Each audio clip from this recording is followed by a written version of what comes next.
네, 우리 오늘 함께 살펴볼 우리 순장 교육 내용은 우리 52페이지, 교재 52페이지부터 시작되는 나의 대속자가 살아계시니라는 제목의 욥기 19장 21절에서 29절 말씀입니다.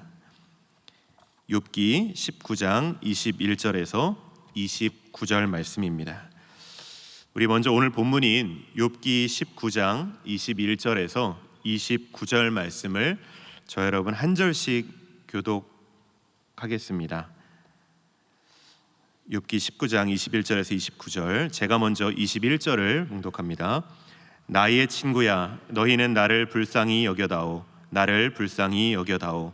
하나님의 손이 나를 치셨구나.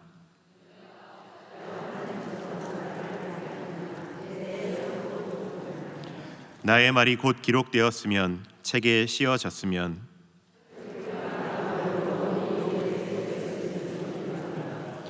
내가 알기에는 나의 대속자가 살아계시니 마침내 그가 땅 위에 서실 것이라.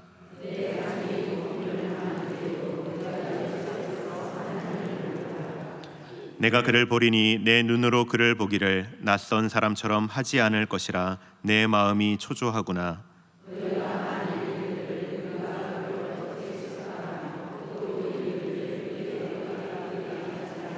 함께 읽겠습니다. 너희는 칼을 두려워할지니라. 분노는 칼의 형벌을 부르나니 너희가 심판장이 있는 줄을 알게 되리라. 아멘.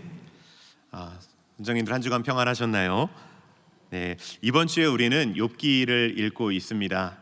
욥기가 어떻게 보면 참 이야기 형식처럼 되어 있는 것 같아서 읽기가 수월한 것 같다가도 또 욥기를 읽다 보면은 또 어려운 부분이 있고 또 이게 계속해서 이게 어려운 말들이 또 표현들이 나오기 때문에 어떻게 보면 쉽지 않은 책일 수 있습니다. 그러나 분명 이 욥기를 통해서 하나님이 저와 여러분에게 주시는 귀한 메시지가 있을 뿐만 아니라 이 말씀을 우리가 붙잡고 또 기도하며 나아갈 때에 우리 신앙의 분명한 한 분, 곧 예수 그리스도가 보이는 하나님의 놀라운 신비가 이 책에 담겨 있는 것 같습니다. 그래서 오늘 이 시간 그 말씀을 통해서 우리에게도 그 예수 그리스도가 나타나 주시고 또 우리가 하나님의 얼굴을 구할 수 있는 시간이 되었으면 좋겠습니다. 본격적인 나눔을 시작하기에 앞서서 우리 좌우로 한번 이렇게 인사하면 좋겠습니다. 사랑하고 축복합니다.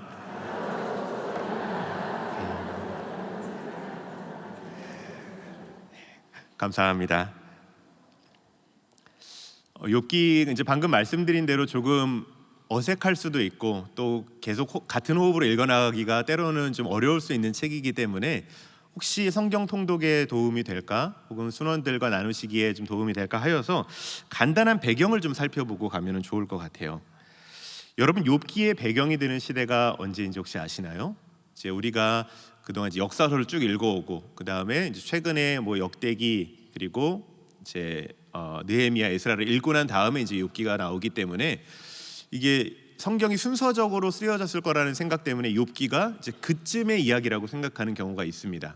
에스라, 느헤미야, 그 포로기에서 돌아온 이후의 이야기라고 생각할 수 있는데 실제로 욥기에 나오는 여러 가지 표현들, 즉 뭐 그가 가진 재산을 가축의 수로 측정하는 방식이랄지 또 그가 제사장이 없이 가장으로서 직접 제사를 집전하는 모습이랄지 또 당시 그의 수명이 한 200세 가까이 되었다라는 기록들을 보면은 욥기가 쓰여진 당시 그리고 욥의 활동 배경이 족장 시대, 즉 아브라함 시대라고 학자들은 추정을 합니다. 굉장히 오래전의 이야기인 거죠. 그리고 구조 또한 조금 독특합니다. 1장과 2장은 산문, 설명하는 형태로 되어 있고요. 특별히 서론과 또 천상에서 이 하나님과 사탄이 이 욥을 두고 이야기하는 장면이 나옵니다. 그리고 3장부터 41장까지는 이 욥의 고난에 대해서 이 욥과 세 친구가 이렇게 변론을 하는 장면들이 나오죠.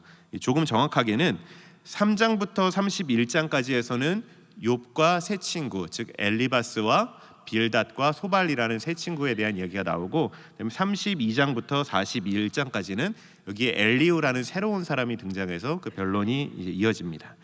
하나님에 대한 부분도 나오고요. 마지막 42장에서는 욥이 회개하고 회복되는 장면이 이제 기록이 되어 있습니다. 이 정도로 욥기의 배경을 좀 설명을 드리고 이제 본격적으로 교재 52페이지에 있는 이 본문 배경을 좀 읽어가면서 같이 나누면은 좋을 것 같습니다. 욥기 1장에서 2장의 짧은 서론 이후 3장부터 37장까지, 이게 정확하게는 31장까지는 말씀드린 대로 욥과 세 친구, 32장에서 37장까지는 엘리후, 이렇게 이해해 주시면 좋을 것 같고요. 욥은 전 재산과 자녀를 잃고 온몸에 악창이 나는 아주 극한의 고통 속에서 이 친구들의 따뜻한 공감과 위로를 바랍니다. 이건 우리 모두가 마찬가지인 것 같아요. 내가 많이 힘들고 괴로울 때 누가 나를 옆에서 함께 위로해주고, 특별히 이제 하나님의 위로가 있기를 구하는데, 욥의 세 친구는 처음에는 이제 그렇게 해주는 것 같았으나 이제 점점 이제 욥에 대한 이야기를 하고 그에 대한 이제 평가와 자신들의 잣대를 가지고 철저한 인과응보의 잣대를 가지고 욥을 정죄하는 장면이 이어지게 됩니다. 그러므로 말미암아 욥은 점점 더 깊은 수렁으로, 또 깊은 상처를 입고 빠져드는 장면이 계속해서 반복이 되는 거죠. 크게 세 세트로 나누게 됩니다, 이 변론을. 그래서 이 엘리바스가 한번 이야기를 하고 욥이 반론을 제기하고, 또 빌닷이 한번 제기하고 욥이 반론을 하고, 또 소발이 하고 욥이 또 반론을 하고, 이렇게 해서 한 세트가 끝나고, 이게 총 세 세트가 이어지는 장면이 이어집니다. 친구들은 죄 없이 망하는 자가 누구인가라는 논리를 가지고 이제 욥을 굉장히 거세게 압박을 하기 시작을 합니다. 그리고 이에 욥은 육체적 고통에 더해서 친구들로부터의 사회적 고립까지 이제 당하게 되고요. 여기 하나님께 버림받았다라는 어떤 영적인 단절감까지 느끼게 되면서 이 삼중고를 겪게 되는 모습이 욥기 전반적으로 이제 드러나게 됩니다. 이러한 전반적인 배경 속에서 오늘의 본문을 좀 어떻게 보면 좋을까 보면요, 여러분 오늘 본문은 욥의 반론 부분입니다. 그렇다면 그 앞에 누군가가 욥에 대해서 무슨 얘기를 했다라는 얘기가 되겠죠. 욥기 18장을 보시면 세 친구 가운데 빌닷이라는 사람이 나와서 욥에 대한 이야기를 합니다. 여러분이 엘리바스랑 빌닷과 소발은 조금씩 차이가 나요. 그 사람들이 하는 이야기를 들어보면은 조금 포인트가 다르고 무게가 다르고 또 중심이 좀 다른데, 이 빌닷이라는 친구는 세 친구 중에서도 가장 전통적인 이 신학을 가진 사람이었고 가장 보수적인 가치관을 가진 사람이라고 평가가 됩니다. 이 빌닷이 두 번째 변론을 보시면 아주 무서운 말을 막 쏟아내기 시작을 합니다. 악인의 등불은 꺼지고 그 뿌리는 마르고 그 이름이 온 땅에서 지워질 것이라고 이제 거의 저주에 가까운 이야기를 하죠. 그런데 이게 그냥 세상에 있는 악인들을 한 이야기가 아니라 그 악인이 바로 너 욥이다라는 식으로 이야기를 합니다. 욥에 대해서 어떤 사회적 낙인을 찍어버리는 거죠. 여러분, 여기서 우리가 한 가지 잊지 말아야 할 사실은 이 세 친구가 참 어떻게 보면 대단한 인물이라는 겁니다. 제가 예전에 욥기를 읽었을 때는 이 세 친구의 이야기를 보면서 아니 어쩜 그럴 수가 있지? 라는 생각을 가졌어요. 어쩜 이렇게 욥에 대해서, 그것도 친구라는 사람들이 이렇게 막 공격을 하고 못살게 굴고 마음을 아프게 하지? 라는 생각을 했는데, 최근 들어서 욥기를 다시 읽으면서 든 생각은 내용은 똑같아요. 그 말은 똑같습니다. 어쩜 이럴 수 있지인데요, 조금 포인트가 다릅니다. 왜냐하면은 신학적으로 굉장히 탄탄합니다. 말의 짜임이 굉장히 정교하고 어쩜 이렇게 신학적으로 조금의 틈도 없이 정확하게 사람을 찔러댈 수 있지라는 생각이 듭니다. 굉장히 신학적으로나 신앙적으로 준비가 많이 되어 있는 사람들이 세 친구였다라는 거예요. 그리고 말을 보면은 말도 굉장히 유려하면서 아주 문학적인 표현도 잘 등장을 합니다. 그러니까 이 세 친구가 보통 친구는 아니었다라는 거예요. 그리고 또 한 가지는 이들이 처음부터 그러지 않았다라는 것입니다. 욥기 초반부를 보시면 그들은 멀리서 욥의 소식을 듣자마자 만사를 제치고 달려온 사람들이었습니다. 7일 밤낮을 욥과 함께 잿더미에 앉아서 침묵하면서 울어주었던 의리 있던 친구들이었습니다. 정리해보면 이 친구들은 당대 최고의 지성인들이었고 또 나름대로 하나님의 공의를 수호하려고 했던 자들이었습니다. 뜨거운 열정도 있었던 사람이었습니다. 솔직히 저 같으면은 그렇게 정교한 논리로 이렇게 신학적인 체계를 세워가면서 즉흥적으로 말을 할 수 있을까? 쉽지 않을 것 같다는 생각까지도 들었습니다. 근데 문제는 그들의 신학에 딱 한 가지가 없었는데 바로 고통당하는 자를 향한 하나님의 긍휼과 사랑이 빠져 있었다라는 것입니다. 사랑 없는 진리는 때로 가장 날카로운 흉기가 되는 것 같습니다. 빌닷은 욥의 상황을 신학적으로 잘 설명하려고 했지만 욥의 고통을 함께 짊어지려고 하지는 않았던 거죠.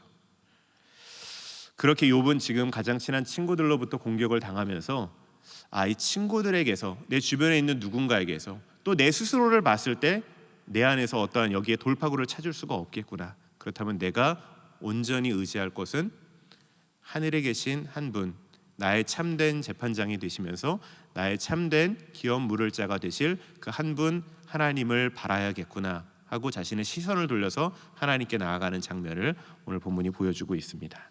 이것이 이제 본문 배경이고요.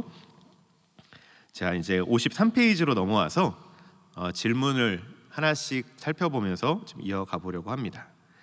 우리 53페이지 첫 번째 1번 질문을 우리 다 같이 한번 읽어주시면 좋겠습니다. 시작. 모든 것을 잃은 극한의 고난 속에서 욥이 취한 첫 번째 자세는 무엇이었나요? 욥기 19장 21절 그리고 이제 1장 20절에서 22절이 함께 보게 되어 있는데요. 답도 한번 읽어보겠습니다. 시작. 욥은 하나님 앞으로 나아가 엎드려 예배하며 입술로 범죄하지 않았습니다. 네, 실제로 그랬죠. 욥은 하나님 앞으로 나아가 먼저 예배하는 자로 나아갔습니다. 그리고 입술로 쉽게 범죄하려 하지 않았습니다. 욥은 하루아침에 전 재산과 자녀를 다 잃어버리는 이 아주 망연자실한 상황 속에서도 땅에 엎드려 하나님을 예배했습니다. 그는 모든 생사화복의 주권이 하나님께 있음을 인정했죠. 주신 이도 여호와시요 거두신 이도 여호와시니 라는 아주 놀라운 신앙 고백을 했습니다. 사탄의 시험으로 몸에 종기가 나고 극심한 고통 가운데서 있을 때 보다 못한 아내가 옆에서 그러지 말고 차라리 하나님을 욕하고, 다른 말로 하면 하나님을 저주하고 그냥 죽어버리십시오 라고 하며 그를 떠나갔지만 욥은 끝내 입술로 범죄하지 않았던 사람이었습니다. 이것을 보면서 우리는 고난의 때에 성도가 어떻게 해야 되는가, 성도의 가장 합당한 자세는 무엇인가를 다시 한번 돌아보게 됩니다. 그것은 세상적인 방식의 반응이 아니라 하나님 앞에서 자신을 낮추며 모든 주권이 하나님께 있음을 겸손히 고백하고 나아가는 것이라는 거죠. 여러분, 여기서 욥이 예배하였다, 하나님 앞에 엎드려 예배하였다라는 표현이 나오는데요. 이때 예배하다라는 단어가 이 히브리어로 사하라는 단어가 있습니다. 근데 이 사하는 약간 행동을 나타내는 단어인데요, 엎드린다라는 뜻이에요. 땅에 바짝 엎드려서 절대적인 온 우주의 주권을 섭리하시는 하나님 앞에 모든 것을 맡겨드린다라는 의미가 있습니다. 욥은 지금 잿더미 위에서 자신의 삶에 대한 통제권을 하나님께 온전히 맡겨드리면서 하나님께서 모든 것을 이끌어가 달라고 자기를 부인하고 하나님께 모든 것을 맡겨드린 거죠. 여러분, 이것이 왜 중요한가 하면요, 지금 1장과 2장에서 나오는 그 하늘에서 벌어졌던 이 사탄의 참소의 내용을 보면은 사탄은 하나님께 이렇게 얘기합니다. 하나님이 저 욥에게 많은 것을 주셨기 때문에, 그의 손에 많은 것을 들려주셨기 때문에 저 욥이 하나님을 경배하지, 하나님 그거 한번 다 가져가 보십시오, 그 사람 한번 쳐보십시오, 여전히 하나님을 경배하나 라고 하나님을 시험하러 드렸습니다.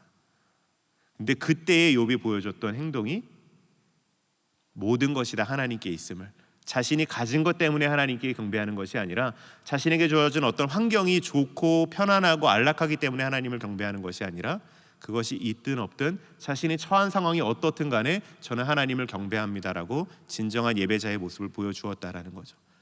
이 모습을 통해서 여러분, 하나님이 얼마나 기뻐하시고 만족하셨을지, 또 사단이 얼마나 부끄럽고 낯을 들지 못했을지를 한번 생각해 보면은 욥의 신앙이 참 귀한 것 같습니다. 우리도 그렇게 되었으면 좋겠습니다. 고난 가운데 드리는 예배가 단순한 어떠한 나의 마음의 그냥 감정의 토로가 아니라 진정으로 하나님께서 이 고난을 통해서도 역사하시며 또 이 고난에 분명히 끝이 있고 이 끝을 통하여 나를 더욱더 하나님의 뜻에 합당한 곳으로 세워주실 것이라는 그 믿음을 우리 함께 우리 순원분들과 나누어 주시면 더욱 풍성한 예순 모임이 될 줄로 믿습니다. 2번으로 가보겠습니다. 자, 이제 욥의 친구들에 대한 이야기가 나타납니다. 질문을 다 같이 한번 읽어보겠습니다. 시작. 욥의 친구들이 보여준 태도의 문제점은 무엇이며 욥은 그들에게 무엇을 호소했나요? 바로 이어서 답도 읽어보겠습니다. 친구들은 공감 없는 지식만으로 욥을 몰아세웠고 욥은 자신을 불쌍히 여겨달라고 호소했습니다. 네, 여러분, 이 대목은 우리 특별히 리더이신 우리 순장님들께서 이 사역 현장에서 늘 경계하고 돌아보아야 될 부분인 것 같습니다. 저 역시 마찬가지고 어떻게 보면 우리 모든 그리스도인들이 다 경계해야 될 부분인 것 같아요. 다시 한번 말씀드리지만 친구들의 신학은 교리적으로 봤을 때 크게 틀려 보이지 않습니다. 굉장히 정교하기까지 합니다. 악인은 벌을 받고 의인은 복을 받는다라는 이 인과응보의 원리가 이 성경 전체에서 보여주는 한 가지 보편적 진리이기 때문에 그렇습니다. 그런데 그 고통이라는 하나님이 고난을 허락하실 때에 주시는 그 신비 앞에 서 있는 한 영혼을 대할 때에 이 세 친구에게 부족한 것은 사랑, 또 다른 표현을 하면 목양적인 지혜가 부족했다라는 거죠. 왜냐하면 사랑 없는 진리는 어떤 사람에게는 영적으로 폭력이 될 수 있기도 한데 그것을 친구들은 지금 간과했다라는 겁니다. 욥이 얼마나 속이 상하고 얼마나 힘이 들었든지 친구들에게 이렇게 이야기합니다. 이제 오늘 본문인데요. 오늘 본문 이제 욥기 19장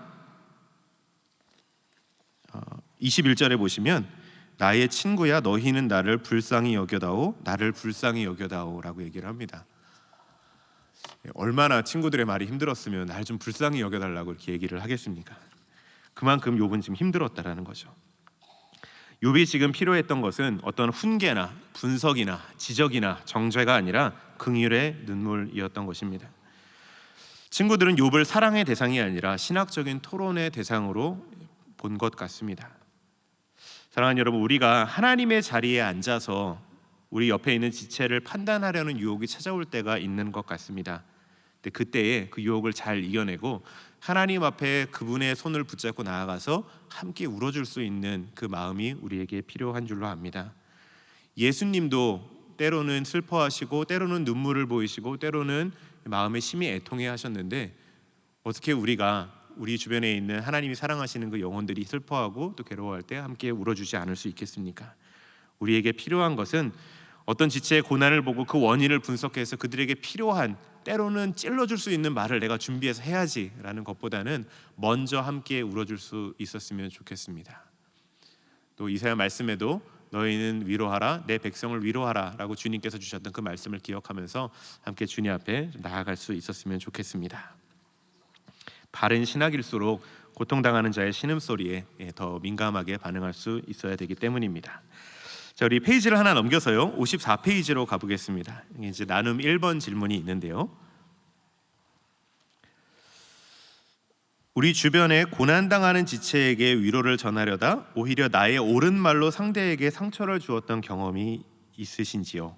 혹은 반대로 누군가의 어떤 따뜻한 공감으로 힘을 얻었던 적이 있다면 나누어 봅시다 라고 나눔 질문이 되어 있는데요. 이 질문은 우리가 어떤 정답을 가르쳐 주려는 조급함을 내려놓게 하는 데 목적이 있는 질문입니다. 사실 우리 가운데 이제 믿음이 강하신 분들 중에 이 책임감도 강해서 지체가 어려워하고 방황하는 것 같고 할 때에 무언가 해결책을 빨리 주고 이제 정답을 주고자 이제 노력하는 분들이 계실 수 있습니다. 근데 지혜로운 분들은 정답을 주는 때는 정답을 줘야겠지만 때로는 그 상황을 잘 파악해서 그저 곁을 지켜주는 모습을 보여줄 수 있는 분이 지혜로운 분인 줄로 압니다. 그래서 이러한 부분을 먼저 좀 허심탄회하게 내가 이때에 참 어렵고 그저 같이 옆에서 울어주고 내 손을 잡아줄 사람이 필요했는데 누군가의 이런 말로 인해서 좀 어려움이 있었던 적이 있습니다. 혹은 누가 옆에서 실제로 그렇게 나의 손을 잡아주고 함께 울어주고 나 대신 나도 힘들어서 나가지 못했던 그 기도의 자리에 대신 나가서 울어주었던 분이 계셔서 제가 그분한테 큰 도움을 받고 그분에게 참 많은 감사를 드렸던 적이 있습니다. 이러한 경험들이 있으시면은 자연스럽게 나누어 주시면은 좋을 것 같아요. 자, 이제 또 페이지가 아니라 번호를 하나 넘어가서 이제 3번으로 좀 넘어가 보겠습니다. 3번도 같이 한번 질문을 읽어보겠습니다. 시작. 욥이 고백한 대속자는 구약의 문맥에서 어떤 역할을 하는 사람을 의미하나요? 바로 이어서 답도 읽어보겠습니다. 친척의 재산을 되찾아 주거나 원수를 갚아주고 소송에서 변호를 맡아주는 보호자를 의미합니다. 자, 요 3번 질문이 어떻게 보면 요번 순모임 교제에 있어서 가장 핵심적인 부분이고 또 신학적으로나 신앙적으로 굉장히 풍성한 내용을 담고 있기 때문에 요 3번 그리고 이어지는 4번까지 합쳐서 중심적으로 좀 나눠주시면 좋을 것 같습니다. 먼저 3번에서는 이 굉장히 중요한 개념인 이 기업 물을 자, 우리 히브리어로 하면은 고엘이라는 단어가 나옵니다. 이것이 혹시 언제 중점적으로 나왔던 표현인지 기억하시는 분이 계실까요? 네, 감사합니다. 룻과 보아스의 이야기에서 이 고엘이라는 이야기가 나오죠. 룻기에서 보아스가 룻의 고엘이 되어 그녀의 끊어진 기업을 다시 이어주고 신분을 회복시켜 주었던 아름다운 장면을 기억하실 겁니다. 이 고엘은 단순히 옆에서 그냥 도와주는 사람이 아니에요. 그는 스스로의 힘으로 자신을 구할 수 없는 어떠한 비참한 상태에 있는 자를 찾아가서 그의 권리를 되찾아주기 위해 자신이 희생을 감수하면서까지 그를 보호해 주려는 법적인 보호자를 고엘이라고 얘기를 합니다. 욥은 지금 지상의 그 누구도, 가장 가까운 자신의 친구들조차도, 심지어는 자신과 가장 오랜 시간을 했던 아내조차도 자신의 편이 되어주지 않았을 그때에 하늘의 법정에서 자신의 무죄를 변호해 줄 강력한 고엘, 기업 물을 자를 부르고 찾아내고 함께하여 달라고 외치고 있는 것입니다. 근데 욥은 거기서 끝나지 않습니다. 그냥 부르고 찾고 내가 이만큼 불렀으니 오실 때 되면 오시겠지라고 한 것이 아니라 25절에 보면은 그 대속자, 그 나의 기업 물을 자가 언젠가 이 땅에 분명히 서실 것이라고 선포를 합니다. 여기서 서다라는 단어도 굉장히 중요합니다. 나의 대속자가 살아계시니 그가 이 땅에 서실 것이요라고 할 때 이 서다라는 단어도 중요한데요. 쿰이라는 단어를 씁니다. 쿰. 여러분 혹시 달리다 쿰 생각나시나요? 달리다 이제 굼으로 번역이 되어 있는데 마가복음 이제 5장 41절에 보면 예수님께서 이 회당장 야이로의 딸을 이제 일으키실 때 소녀여 아이여 일어나라 하면서 이제 달리다 쿰 했을 때 그때 쿰입니다. 일어서다입니다. 근데 이 단어가 고대 근동 지방에서 어떠한 맥락에서 쓰였냐 하면은 법정에서 이 재판관이 이 재판장 한가운데 딱 서서 판결을 내릴 때, 특별히 무죄를 선포할 때의 장면을 요 쿰이라는 단어를 가지고 사용을 합니다. 이것은 이제 우리가 신학적으로 연결해 보면 이렇게 되겠죠. 하나님께서 가장 높은 재판장이자 모든 것을 주관하시는 하나님께서 재판장으로 이 땅에 서셔서 욥의 무죄를 증명해 주시고 욥에게 무죄를 판결해 주시고 욥을 하나님의 소유가 되었다라는 것을, 이제는 욥의 모든 것을 이끌어 가시는 분이 하나님 한 분뿐이시라는 사실을 선언해 주시는 그 장면을 지금 욥은 눈을 들어 바라고 있는 것입니다. 그리고 그것이 실제로 이루어졌습니다. 욥기 뒷부분에 가면 하나님께서 욥을 찾아와 주셔서 욥을 만나 주시죠. 그리고 욥은 하나님께 대하여 이렇게 고백합니다. 내가 그동안 귀로만 듣기만 하였는데 이제 주님을 뵙습니다 라고 하나님을 만나는 장면. 그 하늘의 재판장이 이 땅에 서셔서 욥을 회복시켜 주시고 치유하여 주시고 이끌어 가시는 장면을 욥은 드디어 회복을 하였던 것입니다. 우리에게도 그 은혜가 있어야 될 줄로 믿습니다. 하나님의 얼굴을 구하면서 하나님께 붙들리며 나아갈 수 있는 우리 모두가 되기를, 특별히 이것을 순원들과 함께 나눠주시면서 순원들에게도 그 은혜가 이어지기를 함께 나눠주시면 좋을 것 같습니다. 자, 마지막 질문입니다. 4번입니다. 같이 읽겠습니다. 시작. 욥이 소망했던 대속자의 실체이며 고난의 가장 완벽한 모범이 되시는 분은 누구신가요? 답도요. 우리의 죄값을 대신 치르시고 지금도 우리를 위해 중보하시는 주 예수 그리스도이십니다. 아멘.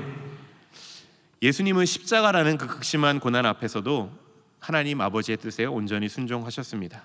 그리고 부활하셔서 지금도 우리를 위해 간구하여 주십니다. 욥이 그 옛날 족장 시대에 어둠 속에서 그저 멀리서 바라보았던 대속자의 실체가 바로 하나님이자 또 우리 주 예수 그리스도이십니다.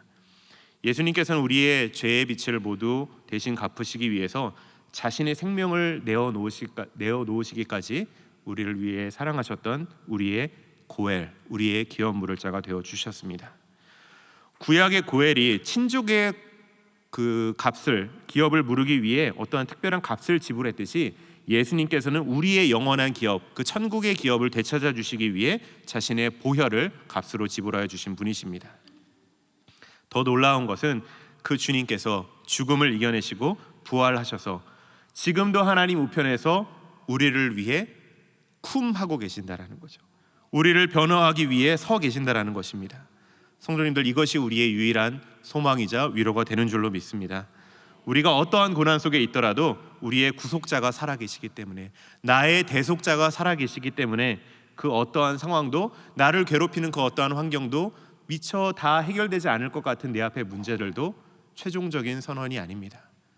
그 뒤에 하나님이 역사하시고 우리의 예수 그리스도께서 우리를 위하여 모든 것을 승리로 바꿔 놓으셨음이 이미 확정되었기 때문입니다. 제가 보기에는 이렇게 보여도 이 운동을 굉장히 좋아합니다. 근데 운동을 하는 것은 하나도 좋아하지 않고요, 운동을 보는 것만 좋아합니다. 나가서 아까 우리 오늘 말씀 전해주실 때 열심히 뛰셨다고 했는데 저는 뛰는 거를 보는 걸 좋아하고 뛰지 싫어합니다.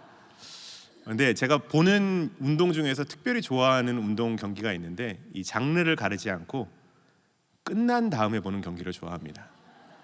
특별히 이기고 나서 다음 날 보는 경기를 좋아합니다. 아무런 문제가 없어요. 아무리 점수 차이가 크게 지고 있어도 이미 우리 팀이 승리한 것을 알기에 정말로 편안하게, 그래 먹을 수 있지, 골 먹을 수 있지, 질 수 있지, 못할 수 있지 하고 편안하게 볼 수 있습니다. 어떠한 불안감도 없습니다. 우리의 신앙도 그렇게 되었으면 좋겠습니다. 운동 경기 볼 때는 그럴 수 있는데, 때로는 어려움이 찾아오고 문제가 찾아오고 괴로움이 찾아올 때는 그게 참 잘 안 되는 것 같아요. 그런데 분명한 것은 오늘도 그렇고 또 성경 전체에서 표현해 주듯이 이미 우리의 대속자가 모든 죽음에서의 승리를 얻으시고 부활하심으로 말미암아 그 승리를 확정 지으셨고 우리 모두에게 나누어 주셨습니다. 우리에게 남은 것은 오직 승리뿐입니다. 우리가 눈앞의 환경이나 문제에 매몰되는 것이 아니라 그것을 붙잡고 그 승리하신 예수 그리스도를 붙잡고 하나님의 섭리를 붙잡고 나아갈 수 있기를 바랍니다. 그때에 욥이 그러했던 것처럼 우리가 그동안 귀로만 주에 대해서 들었는데 이제는 눈을 들어 하나님을 봅니다 하는 그 욥기 42장의 고백이 또한 저와 여러분의 고백이 될 줄로 믿습니다. 우리 또 이 순모임이 이러한 귀한 나눔들이 이어지면서 또 우리 가운데 풍성이 이어지기를 바라고요. 마지막 나눔 2번입니다.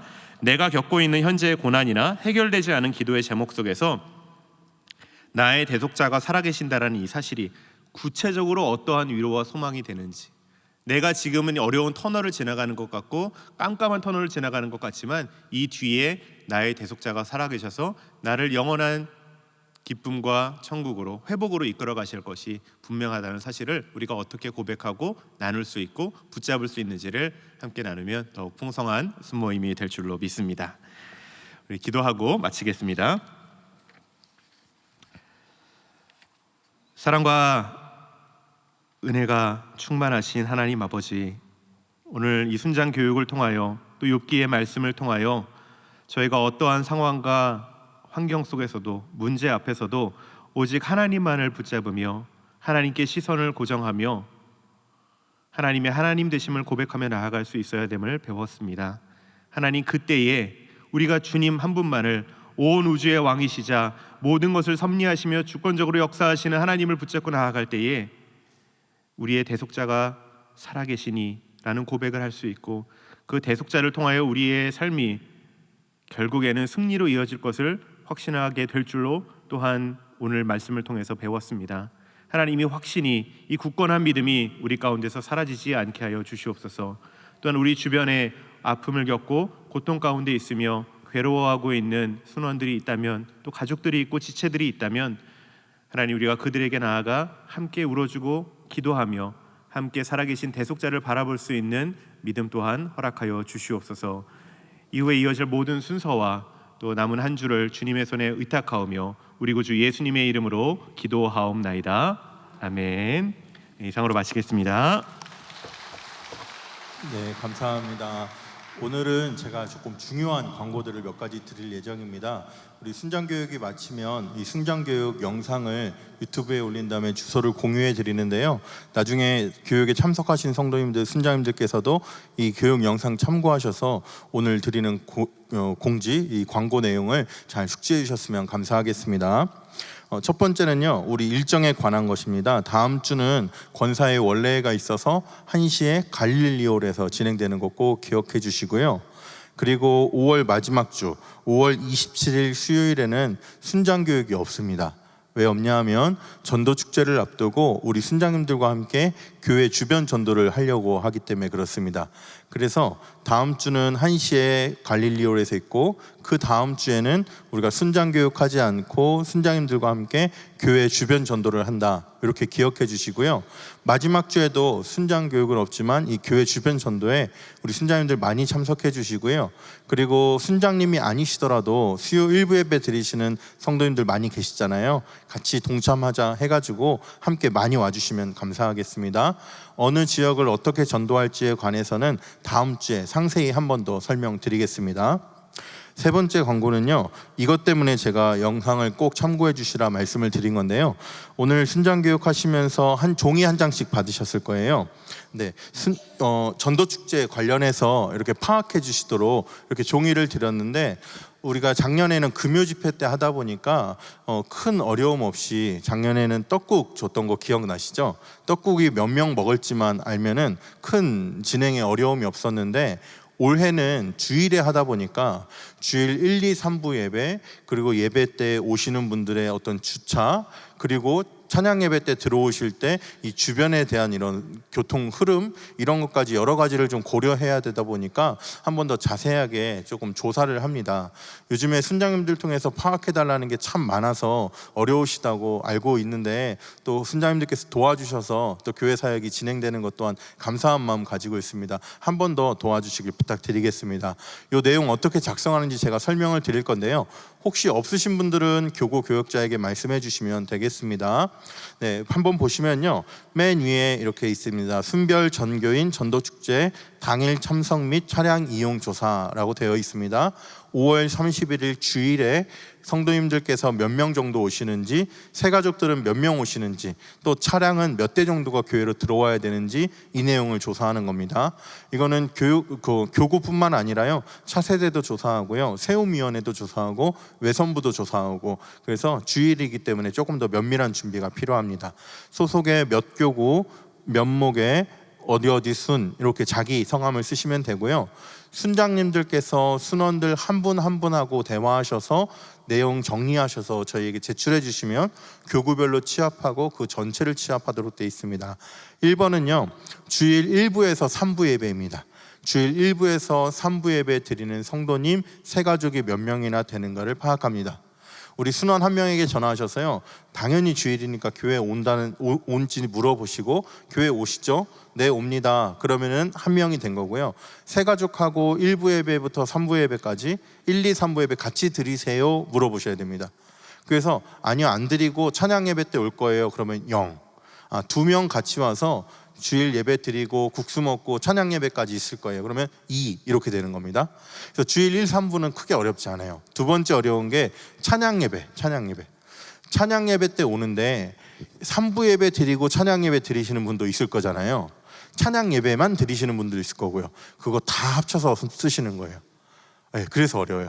앞에서는 1, 2, 3부만 드리는 분들만 쓰면 되는데, 이 2번에서 주일 찬양예배 참석은 1, 2, 3부도 드리고 찬양예배 드리는 사람 플러스 찬양예배만 드리는 사람, 이 두 가지를 같이 쓰셔야 됩니다. 그래서 이거를 잘 구분해서 써주시고요.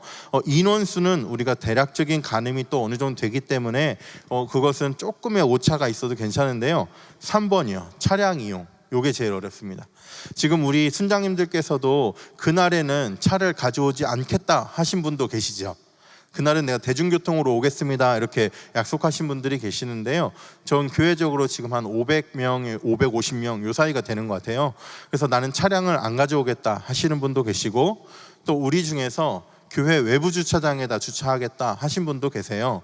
그렇지만 그날 주일이기 때문에 새가족들이 많이 오도록 하려면 저희들이 주차장을 어떻게 준비해야 되는가 필요해서 이 3번 조사를 꼭 합니다. 주일 1부, 2부, 3부 예배만 드리고 집에 가실 분들 계시잖아요. 찬양 예배까지는 있기 어렵고 새가족과 2부 예배 드리고 우리는 나가겠습니다, 이런 분들도 있어요. 그래서 1, 2, 3부 예배 때에만 주차를 하실 분 몇 대? 한 명이 아니라 몇 대? 성도 한 명, 새가족 한 명, 한 대 한 대씩이면 2대가 되는 겁니다. 그렇게 해서 몇 대인지 해주시고요. 주일 1, 2, 3부 예배부터 찬양 예배 끝날 때까지 계속 교회에다 주차를 해야 되는 경우가 있어요. 그런 분들도 따로 몇 대. 그리고 찬양 예배 시간에만 차를 가지고 들어오실 분이 계시잖아요. 그런 분들만 몇 대. 그렇게 해서 이 적어드린 대로 요 표에 있는 대로 거기에 해당되는 인원수를 파악하셔서 우리 순장님들께서 해주시고요. 순장님들 파악해서 말씀해 달라고 했을 때 순장님들의 고충이 연락이 안 되는 순원이 있어요. 평소에 잘 되다가 이런 거 조사하려면 안 되는 사람도 있잖아요. 그래서 통화 못한 분들은 이렇게 이름 간단하게 써주시면 교역자들이 파악하는 데 참고할 수 있을 것 같습니다. 네, 그러면 이 내용을 받아서 가져가시고요. 오늘 광고해 드리고 목요일, 금요일, 토요일, 다음 주일까지 해가지고 주일에 교역자들에게 제출을 해주세요. 그렇게 하면 교역자들이 주일날 수고해서 취합해서 다음 주 중에 저희들이 회의하면서 보고하고 이 전도축제를 준비하는데 도움이 될 것 같습니다. 조금 며칠 안 되지만 주일까지 우리 순자님들께서 수고해 주셔서 이거를 꼭 제출해 주시면 감사하겠습니다. 어떤 질문사항이 있으면 교구 교역자에게 해주시면 되겠습니다. 네, 감사합니다. 이상입니다.